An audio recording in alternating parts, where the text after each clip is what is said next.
अस्सलाम वालेकुम, मैं हूँ सादिया खालिद। यकीनन आप लोग खैरियत से होंगे, खुशबाश होंगे। नाज़रीन, आजकल पाकिस्तान के हलकों में सोशल मीडिया पे बहुत ज़्यादा एक ख़बर जो है वो गर्म है और उस पर बहुत ज़्यादा लोग जो हैं अपना इनपुट दे रहे हैं। बहस बहुत ज़्यादा चल रही है, कोई उसके हक़ में बोल रहा है, कोई उसके ख़िलाफ़ बोल रहा है। मैं बात कर रही हूँ, एक रिटायर्ड मेजर हैं आदिल राजा साहब। उन्होंने अपने ट्विटर के जो अकाउंट है उसके ऊपर ट्वीट किया जिसमें उन्होंने इंकशाफ किया कि जनरल बाजवा और कई जो दूसरे हमारे आर्मी के अफसरान थे वो शोबिस की मुख्तलिफ अदाकाराओं के साथ रंगरलियाँ मनाते रहे। इसी हवाले से उन्होंने ट्वीट की और इसी ट्वीट में उन्होंने कुछ अदाकाराओं के नाम कोड वर्ड्स में लिखे, यानी उनके नेम के इनिशियल्स जो हैं वो भी लिख दिए। अब यहाँ से एक भौचाल आ गया पाकिस्तान शोबिस इंडस्ट्री में। इस पे मुख्तलिफ धड़े जो हैं वो बन गए, जिनमें मोस्टली जो शोबिस के अदाकार हैं वो मुख्तलिफ अपनी राय का इजहार करते हुए नज़र आ रहे हैं। और इस पर सबसे ज़्यादा जो हमें फ्यूरियस किस्म का या शदीद किस्म का रिएक्शन है वो अदाकारा कुबरा ख़ान से देखने को मिला कि उन्होंने बहुत जो है गुस्से का इजहार किया और आदिल राजा साहब का नाम लेके कहा कि मैं आप पे हत्या इज़्ज़त का दावा कर दूंगी, मैं आपको डेफेमेशन केस करूंगी, आप पहले साबित करें कि ऐसी कोई वीडियो नहीं है और अगर आप साबित नहीं कर पाए तो मैं आपको जो है वो सू कर दूंगी। अगर आप यहाँ नहीं करवाएंगे, आप यूके में बैठे हैं तो मैं यूके की भी शहरी हूँ तो मैं वहाँ पर भी आपको सू कर दूंगी, आप पे डेफेमेशन केस फाइल करूंगी। इस पे आदिल राजा साहब ने जो है वो भी अपना रिप्लाई किया है कि बीबी मैंने तो तुम्हारा नाम ही नहीं लिया, मैंने तो सिर्फ कुछ इनिशियल्स जो हैं वो बताए थे, तो आप इतना क्यों तप रही हैं? आपने चूंकि मेरा नाम लिया तो मैं आप पर डेफेमेशन जो है केस वो लगाऊंगा। अब ज़रा हम शोबिस की जो इंडस्ट्री है ना उस बारे में थोड़ी सी बात कर लें। ये जो अदाकारा कुबरा ख़ान और सज्जल अली और माहिरा ख़ान और महविश हयात का नाम आ रहा है इस सारे प्रोसेस के अंदर कि जी ये लोग इन्वॉल्व थी और हमारे आर्मी के अफसरान जो हैं उनके साथ रंगरलियाँ, रातें रंगीन, इंजॉय, पार्टी एंड ऑल, ये सारी चीज़ें। अगर हम इस सारे सिनेरियो की बात करें ना तो एक चीज़ जो हमारे सामने बहुत खुल के आ रही है कि वुमेन कार्ड बहुत अच्छे से प्ले किया जा रहा है। जी, ख़वातीन के किरदार पे कीचड़ उछाला जा रहा है, बिना देखे ख़वातीन पे बहतान लगाया जा रहा है। बाबा आदम के ज़माने से ख़वातीन के कैरेक्टर पे उंगलियां उठाना जो है वो वतीरा रहा है मर्दों का और वही अभी भी किया जा रहा है। तकरीबन सारे अदाकार अदाकाराएँ इसी से मिलते जुलते ट्वीट्स कर रहे हैं, उनके हक़ में आवाज़ बुलंद कर रहे हैं। कुबरा ख़ान और सज्जल अली चूँकि फ्रंट पे आके अपना इस पर रिप्लाई रिकॉर्ड करवा चुकी हैं तो उनके हक़ में बोल रहे हैं। तो ज़रा हम शोबिस इंडस्ट्री के बारे में अगर देखें ना तो जब ये लोग, ये लड़के लड़कियां जब भी शोबिस इंडस्ट्री में आते हैं तो इनकी अगर आप पुरानी पिक्चर्स, इनकी वीडियोस या इनके ड्रामे उठा के देख लें, पहनने की इनको तमीज़ नहीं होती, कपड़े इनके पास नहीं होते, भूखे नंगे ये दूर तादा गाँव से आए होते हैं, इनके पास रहने की जगह नहीं होती है, खाने पीने की जगह नहीं होती, इनको कोई पता नहीं होता कि बोलना कैसे है, इनको कोई पता नहीं होता कि आपकी पर्सनैलिटी की प्रेजेंटेशन क्या है, इनको पहनने ओढ़ने के कुछ पता नहीं होता, कुछ नहीं इनको अकल होती, क्योंकि ये रॉ मटेरियल होते हैं। ये जब अपने घरों से आ रहे होते हैं सिर्फ इनके दिमाग में ये शौक होता है, हर लड़की हर लड़के का ये ख्याल होता है जब अपने घर से चलता है कि जी मैंने तो टॉप जो है वो एक्टर या एक्ट्रेस बनना है, मैंने तो इंडस्ट्री पे छा जाना है, मैंने ऐड भी करने हैं, ये भी करना है, वो करना है, बड़े बड़े ख्वाब लेके आती हैं सारी लड़कियाँ और लड़के जो होते हैं। अब जाहिर है कि जब आप आते हैं तो सीधे रास्ते से रास्ता बनाना बहुत मुश्किल हो जाता है और शॉर्टकट फिर ये लड़कियां और लड़के लेते हैं। ये इनकी स्टोरी चलती किस तरह है? सबसे पहले तो देखें जी कि ये लोग शोबिस इंडस्ट्री में जो हमारे प्रोड्यूसर हैं, जो हमारे डायरेक्टर हैं, हमारे जो कास्टिंग डायरेक्टर हैं, जो हमारे कोऑर्डिनेटर्स हैं, फोटोग्राफर हैं, मेकअप आर्टिस्ट हैं, हेयर स्टाइलिस्ट हैं, आप किसी के बारे में भी बात कर लें ना, किसी एक के बारे में भी, तो वो क्या है, सेक्सोहलिक है। सेक्सोहलिक वो लोग होते हैं जिनको सिर्फ जिस्म की भूख हर वक्त रहती है, हवस ज़दा लोग हैं। इनको हर वक्त जो है वो हवस इनकी पूरी होती रहे, चाहे वो शराब की सूरत में हो रही हो, चाहे कबाब की सूरत में हो रही हो, चाहे शबाब की सूरत में हो रही हो, इनको हर वक्त कुछ ना कुछ ऐसा चाहिए जो इनकी सेक्स से रेलिवेंट जितनी नीड्स हैं उनको पूरा कर सके। और फिर बात यहाँ ख़त्म नहीं होती, इनमें भी थोड़ी कैटेगरीज हैं। ये लोग क्या हैं, कुछ लोग स्ट्रेट हैं, यानी मर्द जो है वो औरत से सेक्स कर लेगा, औरत जो है वो मर्द से सेक्स कर लेगी और इस तरह। लेकिन इनमें भी हैं मर्द मर्द से भी सेक्स कर रहा है, गेज भी हैं, लेस्बियंस भी हैं, यानी औरत औरत से कर रही है। और फिर ये जो लड़कियां होती हैं ये कोऑर्डिनेटर के पास आती हैं। अब जो कोऑर्डिनेटर है वो उनका प्रमोटर है जिसके हत्थे वो लगी हुई हैं। जब वो अपने प्रमोटर के पास जाती हैं तो जाहिर है इनको आता जाता तो कख भी नहीं है। एक बंदा इनके ऊपर टाइम इन्वेस्ट कर रहा है, इनको डिफरेंट जो डायरेक्टर्स हैं, प्रोड्यूसर्स हैं, उनसे मिलवा के, फिर उसके बाद वो इनके ऊपर अपना पैसा इन्वेस्ट कर रहा है, वो इन पे अपनी एनर्जी इन्वेस्ट कर रहा है। तो वो क्यों करेगा फी सबीलिल्लाह? तो वो पता है इनके साथ क्या डील करता है, वो कहता है कि भाई तुम्हें खाने पीने को भी सब मिलेगा, अच्छी लग्जरी रिहाइश मिलेगी, कपड़े मिलेंगे, शॉपिंग्स होंगी, और उसके अलावा जो है तुम्हारे तमाम अल्ले तलल्ले जो हैं वो पूरे होंगे, लेकिन उसके बदले तुम्हें मुझसे फिजिकल रिलेशन बनाना होगा।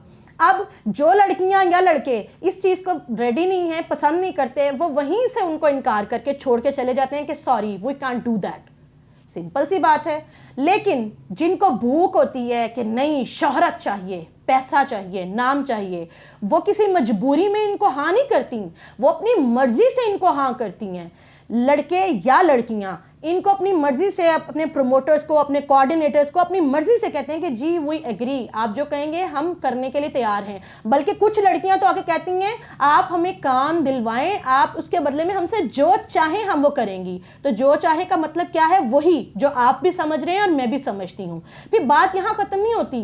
कास्टिंग काउच, ये नाम आपने सुन रखा होगा। अभी रिसेंटली बॉलीवुड इंडिया की जो इंडस्ट्री है वहाँ पे इसके बारे में बहुत ज़्यादा बात की गई कि कास्टिंग काउच एग्जिस्ट करता है। कास्टिंग काउच क्या होता है? कास्टिंग काउच ये है कि अब ये जो लड़कियाँ आई हैं, ना तो इन्हें एक्टिंग की अलिफ बे पता है, ना इन्होंने कभी मॉडलिंग की है, ये तो अपने घरों से रॉ लड़कियाँ थीं, उठ के आ गई, इनको कुछ पता नहीं है, ना इनको फेशियल एक्सप्रेशन पता है, ना इनको डायलॉग डिलीवरी का पता है। तो अब इनको काम किस बेस पे मिलेगा? क्या इन्होंने किसी एक्टिंग स्कूल से जाके सीखा? नहीं। क्या इन्होंने कभी कोई स्किल सीखी? नहीं। तो फिर ऐसे ही आ गए तो फिर काम कैसे मिलेगा? अब काम ऐसे मिलेगा कि वो जो प्रोड्यूसर या कास्टिंग डायरेक्टर इनको लेके गया है, या जो प्रोड्यूसर जिसने बुलाया है, या फिर जो कैमरामैन है जिसके रेफरेंस से वो गई हुई हैं, या वो डायरेक्टर जो इनको कास्ट करने वाला है, किसी न किसी को इनको खुश करना होगा। और खुश करने की डेफिनेशन वही है जो आप भी जानते हैं और मैं भी जानती हूँ। अगर एक को खुश कर दिया और उसने कहा कि देखो मैं तुम्हें ले जाऊंगा, उसने ये वादा कर लिया, प्रॉमिस कर लिया, अब उसने आगे जाके जिसको कहा उसने कहा कि ठीक है बुला लो, अगर वो कोऑपरेट करती है तो फिर उसको काम मिल जाएगा। और कोऑपरेट का मतलब हम सब अच्छे से जानते हैं। बात यहाँ ख़त्म नहीं होती। इसके बाद अब ये लड़कियां जब थोड़ा बहुत स्क्रीन पे नज़र आने लगीं, इनको थोड़ा काम मिलने लगता है, इनको फिर एड एजेंसीज जो हैं वो अपने प्रमोटर को छोड़ती हैं, क्योंकि इनकी फितरत में है कि अपने प्रमोटर को सबसे पहले धोखा देती हैं, अपने कोऑर्डिनेटर को सबसे पहले धोखा देती हैं, जिसने इनको सबसे पहले काम दिलवाया था उसी को डिच करती हैं, और फिर ये एड एजेंसीज के हत्थे लगती हैं। अब ये एड एजेंसीज क्या हैं? ये एड एजेंसीज जो हैं ये कहती हैं कि जी हम आपको कॉर्पोरेट लेवल पे बड़े इदारों के साथ जो है वो एफिलिएशन करवाएंगे, हम आपको इंट्रोड्यूस करवाएंगे, और जाहिर है इसके बदले में ऐसी बिला वजह तो वो भी कुछ नहीं करेंगे। दो तरह की डील्स होती हैं। एक तो डील ये होती है कि जो आप अर्न करेंगी हमारा उसमें हिस्सा होगा, इतने % आप हमें देंगी, इतने साल तक आप किसी और के साथ काम नहीं कर सकती, आप हमारे साथ काम करेंगी, और इसके अलावा अगर हम आपको कहीं जाने का कहेंगे, किसी मीटिंग का कहेंगे तो आपको जाना होगा। इसकी बहुत अच्छे से निशानदही पाकिस्तान टेलीविज़न का एक ड्रामा है बागी, उसमें की गई है। आप वो ड्रामा ज़रूर देखिएगा किस तरीके से एड एजेंसीज इन लड़कियों को कहते हैं। और ये लड़कियां किसी मजबूरी में ये नहीं कर रही होती, ये अपने शोहरत, पैसे, ऐश के शौक में ये सब कुछ कर रही होती हैं। और फिर यहाँ पे ख़त्म नहीं होती है बात, इससे आगे क्या करती हैं? जाहिर है जब वो बड़ी बड़ी पार्टीज में जाना शुरू करती हैं इन एड एजेंसीज के तवज्जुह से, और बड़े बड़े लोगों से मिलना शुरू करती हैं, तो फिर वो अपने ऑन पे, क्योंकि धोखा और फितरत तो इनकी अपनी अंदर शामिल है हमेशा से, तो ये क्या करती हैं कि बड़े बड़े लोगों से खुद से मिलती हैं, खुद से अपनी PR बनाती हैं, अपने लिंक्स बनाती हैं, और उस बेसिस पे वो प्रोजेक्ट्स लेने की कोशिश करती हैं। और फिर इनमें सिर्फ हमारी अदाकाराएं शामिल नहीं हैं, टिकटॉकर्स भी हैं। बहुत सी टिकटॉकर्स, मैं सबकी बात नहीं कर रही, बहुत सी टिकटॉकर्स हैं जिन लोगों ने टिकटॉक के प्लेटफॉर्म से, टिकटॉक पैसे तो देता नहीं है, टिकटॉक ने तो कभी पैसा पे नहीं किया है। ये जो कहते हैं जी हमने टिकटॉक से पैसा कमाया, कैसे कमाया? कि जब उनके मिलियन में फॉलोअर्स हो गए, लाख में फॉलोअर्स हो गए, बहुत बड़ी एक फॉलोअरशिप उनको जब मिल जाती है, फॉलोइंग मिल जाती है, तो फिर वो लोगों की नज़र में आती हैं। फिर वहाँ से क्या होता है कि उनको कोई जिसके पास बहुत हराम का पैसा है, जिसको बहुत ज़्यादा लड़कियाँ अट्रैक्ट कर रही होती हैं, वो उनको अप्रोच के बीबी तुम हमारे साथ लिव इन रिलेशनशिप में आ जाओ, हम तुम्हारे ऐश भी देखेंगे, तुम्हें गाड़ी मिलेगी, बंगला मिलेगा, शॉपिंग मिलेगी, हम तुम्हारी ज़ात पे इन्वेस्ट करेंगे, तुम्हारी वो तमाम ख्वाहिशें जो तुम पूरी करना चाहती हो हम पूरी करेंगे, इसके बदले में तुम हमसे रिलेशनशिप बनाओ। और ये तमाम लड़कियां अपनी मर्जी से करती हैं। आप देख लें, अपनी सारी हिस्ट्री सोशल मीडिया की उठा के देख लें, जितनी टिकटॉकर्स हैं जो कि बहुत ज़्यादा फेम जिन्होंने कमाया वो इसी तरीके से आई, उनका यही सोर्स ऑफ इनकम था। जितनी अदाकाराएं एकदम से छा गई, 3-4 साल पहले देखे उनको कोई जानता नहीं था, लेकिन 3-4 साल में ऐसी कौन सी गिद्दड़ सिंगी उन्होंने सूंघ ली कि जिस ड्रामे को देखो उनमें वही मेन लीड में नजर आती हैं, जिस फिल्म को देखो उसमें मेन लीड हीरोइन वही हैं। बात यहाँ ही खत्म नहीं होती, टीवी में जो ऐड आते हैं, इसके अलावा जो बड़ी कंपनीज हैं उनकी जितनी भी ऐड या मार्केटिंग से रेलिवेंट जितने भी प्रोजेक्ट्स होते हैं उनमें भी यही बीवियां दिखाई दे रही होती है। ऐसा इनमें कौन सा सुर्ख आपके पर लग गए अचानक से कि यही हर जगह दिखाई दे रही हैं? वो चीज और वो टैलेंट जिसकी वजह से सब दिखाई दे रही होती हैं, ये बीबियां अपना आप पेश कर रही होती हैं खुद से, क्योंकि ये लोग पीआर के नाम पे बड़े लोगों को खुश कर रही होती हैं, एड एजेंसीज को खुश कर रही होती हैं, डायरेक्टर्स को, प्रोड्यूसर्स को और बड़े लोगों को जिनके तवस्सुत से इनको काम मिल रहा होता है, ये इनको खुश कर रही होती हैं। इसके बदले में इनको ग्रूम किया जाता है, इनके ऊपर पैसा खर्च किया जाता है, इन पे इन्वेस्टमेंट की जाती है, इनको इंटरनेशनल दौरे करवाए जाते हैं, इनको शॉपिंग्स करवाई जाती हैं, इनका लाइफस्टाइल ठीक किया जाता है, इनको इंग्लिश बोलने की, इनको रहने सहने की तमीज़ सिखाई जाती है। कभी लंदन के टूर, कभी यूके के टूर, कभी दुबई के टूर, ये ऐसे ही नहीं हो जाते।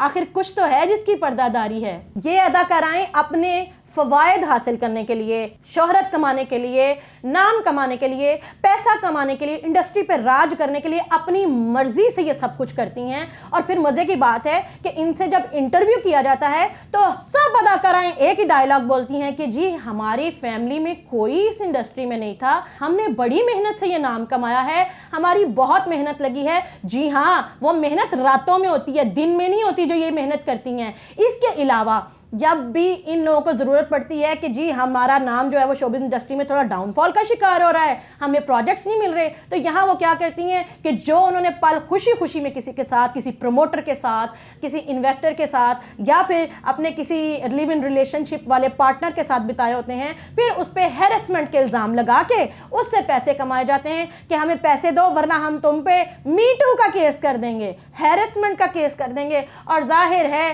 कि हमारे मुआशरे में औरत अगर गलत भी हो लेकिन वो 2 आंसू आंखों में लेके आए तो फिर जाहिर है वो सच्ची है। मैं खुद एक औरत हूँ और मैं चूंकि इस इंडस्ट्री से वाबस्ता हूँ तो मैं आपको खुद से बता रही हूँ, अपने ज़ाती एक्सपीरियंसेस की बेस पे बता रही हूँ कि इस हमाम में सब नंगे हैं। ये लोग किसी टैलेंटेड लड़की को कभी आगे नहीं आने देते। सिर्फ वो लड़कियाँ जो आपको स्क्रीन पर नजर आती हैं 2 सिचुएशंस में वो आपको राज करती दिखाई देती हैं। एक तो वो कि उनका बैकग्राउंड इतना स्ट्रांग हो कि वो शोबिज़ की इंडस्ट्री से चलती चली आ रही हो, जैसे बुशरा अंसारी साहिबा की बेटियां हैं, जैसे कि बहरोज सब्जवारी साहब हैं, जैसे कि और बहुत सारे नाम हैं जिनकी बेटियां इस इंडस्ट्री में आई हैं। उनको कोई मैली आंख से नहीं देखता, लेकिन ये कुछ चंद घराने हैं। बाकी जो बाहर से अचानक से आई और एकदम से छा गई, हर फिल्म, हर ड्रामे, हर एड में आपको दिखाई दे रही हैं, इंटरनेशनल प्रोजेक्ट में भी आपको दिखाई दे रही हैं, तो उनकी जो मेहनतें होती हैं वो आप भी अब समझते हैं और हम भी समझते हैं। तो अगर ऐसी सिचुएशन में आपने अपने फौजी इदारे का ड्रामा लेना हो और आप उस ड्रामे के लिए किसी फौजी अफसर को खुश करने चली गई या किसी अफसर के साथ आपने पार्टी कर ली, तो फिर इतना शोर मचाने की क्या ज़रूरत है? आपका ज़ाती किरदार जो भी है, लेकिन कम अज़ कम ये क्लेम मत करें हम पे बहतान लगाया जा रहा है, हमारे खिलाफ कोई सबूत नहीं है। बीबी सबूत निकल आते हैं। जब आप लोगों की शोहरत जवाल का शिकार होती है तो अपनी लीक्स आप खुद करवाती हैं, आप लोग ये खुद पार्टी करती हैं, अपनी लीक्स जो हैं वो लोगों के सामने लेके आती हैं कि हम लोग लोगों की नज़रों में दोबारा से आएंगे, बदनाम जो होंगे तो क्या नाम ना होगा।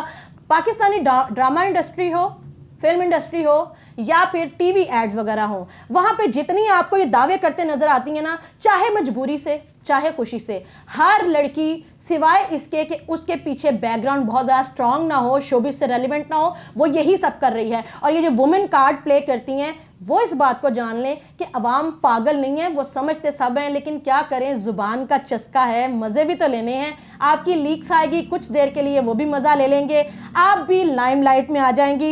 इतनी ही टैलेंटेड हैं आप, तो फिर ऐसा करें कि किसी दफ्तर में जाके बैठें, हमें भी आपके टैलेंट का अंदाज़ा हो, हमें भी पता चले कि कितने गुण हैं आप में। अदरवाइज़ अगर कोई शख्स रैंडमली सच्चाई का इजहार कर रहा है तो फिर उसके बारे में बात करने से पहले ये सोच लें कि इस हमाम में सब नंगे हैं, अगर एक की पोल खुलेगी तो सब यहाँ पे नंगे हो जाएंगे।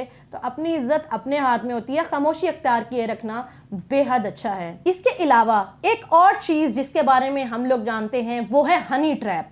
हनी ट्रैप क्या है कि बड़ी एड एजेंसीज या फिर बड़े सियासतदान या फिर वो जिनकी सियासी दुश्मनियां हैं, ज़ाती दुश्मनियां हैं, वो इस तरह की जितनी अदाकाराएं या लड़कियां होती हैं उनको अपॉइंट करते हैं, उनको पैसे देते हैं कि आप जाओ उसको फंसाओ, उसके साथ वीडियोस और फिल्म बना के, पिक्चर्स बना के हमसे शेयर करो और फिर उसके बाद हम जो है वो उनको पूछेंगे। यही सेम अभी रिसेंटली हुआ इमरान खान साहब के साथ, जो आयला मलिक के साथ उनकी वीडियो आई थी, वो भी एक हनी ट्रैप था। इसी तरीके से हमारे तमाम सियासतदानों के साथ और हमारे अस्करी इदारों में भी ये हनी ट्रैप इस्तेमाल होता है। नाज़रीन, पहले इस तरह का धंधा बाज़ार हुस्न में किया जाता था। बाज़ार हुस्न बदनाम था इस तरह के कामों के लिए, हवस के पुजारियों के लिए, लेकिन अब बाज़ार हुस्न जो है वो उसने मॉडर्न हो गया है, मॉडर्नाइजेशन अख्तियार कर ली है, वो मूव कर गया है DHA में, इकबाल टाउन में, ठोकर नियाज बेग के पास और भी बहुत सारी जगहों में। और इसके अलावा सोशल मीडिया के ऊपर ये जो बाज़ार हुस्न से रेलिवेंट जितनी बंदियां हैं वो आ गई हैं। इसके अलावा ये वो तमाम बंदियां हैं जो काम वही कर रही हैं कि जो बाज़ार हुस्न की तवाइफ करती थी, लेकिन उनके ऊपर ठप्पा लग गया है टिकटॉकर और अदाकारा का, लेकिन काम इनके वही हैं जो वो तवाइफें करती थी। इस बारे में आपकी राय क्या है? इसका इजहार कमेंट बॉक्स में ज़रूर कीजिएगा। मिलते हैं अगली वीडियो में। चैनल को सब्सक्राइब करके घंटे के निशान को दबा दीजिएगा। सादिया खालिद को इजाज़त दीजिए। अल्लाह हाफिज़।